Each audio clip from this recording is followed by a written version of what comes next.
Story slug. Uttar Pradesh में बंद हो रहे प्राथमिक विद्यालयों को लेकर सपा सांसद का बड़ा बयान। कहा, कंपोजिट विद्यालय नहीं बल्कि कंपोजिट शराब की दुकान चलनी चाहिए। रिपोर्ट संजय कुमार तिवारी। स्थान बलिया, यूपी। डेट 4 जुलाई 2025। एंकर बलिया लोकसभा से सपा सांसद सनातन पांडेय ने प्रदेश में बंद हो रहे प्राथमिक विद्यालयों को लेकर बीजेपी सरकार को घेरते हुए कहा कि प्रदेश की सरकार शिक्षा नहीं देना चाहती है और गरीबों को शिक्षा नहीं देना चाहती है।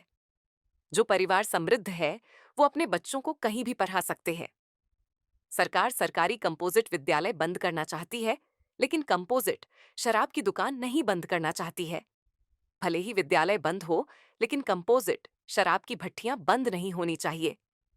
सेका स्रोत, ये कंपोजिट शराब की दुकानें हैं। इससे है देश का भविष्य उनको दिखाई नहीं दे रहा है। सरकार अपने व्यवस्था को चुनौती दे रही है। सरकार को ध्यान देना चाहिए कि प्राथमिक विद्यालय के अध्यापक को निर्देश दे कि विद्यालयों ने अच्छी पढ़ाई हो और 50 से कम बच्चे ना हो। ये काम करेंगे नहीं और स्कूल को मर्ज करने की बात कह रहे हैं।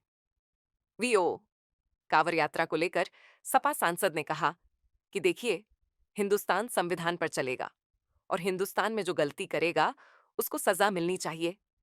अगर समय से सजा नहीं दी जा रही है तो उत्तर प्रदेश और भारत सरकार की नकारात्मक सोच की देन है। कांवड़ यात्रा पहले से भी होती आई है।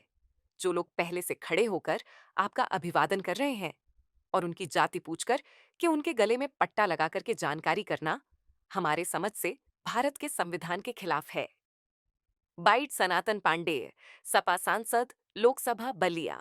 बात की जाए तो उत्तर प्रदेश सरकार द्वारा स्कूलों, प्राइमरी स्कूलों को मर्जर किया जा रहा है, इसको कैसे देखते हैं आप? क्या कहें? देखिए, प्रदेश की सरकार शिक्षा देना नहीं चाहती है और गरीबों को शिक्षा देना नहीं चाहती है। जो परिवार समृद्ध है अपने बच्चों को ही पढ़ा सकता है, लेकिन गांव का गरीब परिवार ही प्राथमिक विद्यालय में पढ़ता है और ये अपने व्यवस्था पर चुनौती नहीं दे रहे हैं।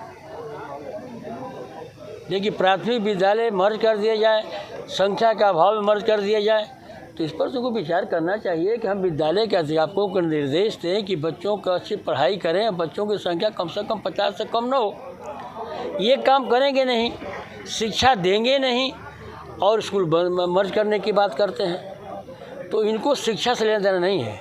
इनको तो कंपोजिट दुकान दारू की चल रही उससे काम इनका है। कंपोजिट विद्यालय भले ही बंद हो जाए, कंपोजिट शराब की भट्टियाँ बंद नहीं होनी चाहिए। आय का स्रोत उनको जो है दिखाई देना चाहिए। उनके आय का स्रोत जो है कंपोजिट शराब की दुकानें हैं।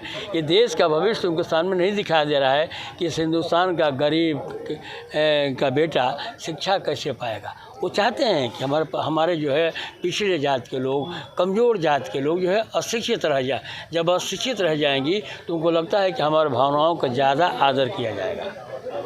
जिस तरह से अगर देखा जा रहा है कांवड़ यात्रा को लेकर के अब कौन एक ही पूछ लो तो कैसे काम चलेगा? महाराज जी हैं वो नंगा कर करके पैंट उतरवा करके उनका नाम और जात पूछी जा रही, धर्म पूछा जा रहा है। अब ये देखिए, हिंदुस्तान संविधान पर चलेगा। संविधान में जो गलती करता है उसको सज़ा मिलनी चाहिए। अगर उसको समय से सज़ा नहीं दी जा रही है तो उत्तर प्रदेश और भारत सरकार की जो है नकारात्मक सोच की देन है। कांवड़ यात्रा कैसे देखते हैं? कोई यात्रा मना नहीं है। हम जो है किस यात्रा को मना करने की बात नहीं कर रहे हैं। कांवड़ यात्रा पहले से भी होती आई है, आज भी हो, मैं उसके विरोध में नहीं हूँ। लेकिन जो लोग खड़े होकर के आपका अभिवादन कर रहे हैं, उन लोग जो लाइन में खड़े होकर के आपकी सुविधाओं के लिए खड़े हैं, उनकी जात पूछ करके और उनको गले में पट्टा लगा कर जानकारी करना, ये हमारे समय से भारत के संविधान के खिलाफ है। ठीक।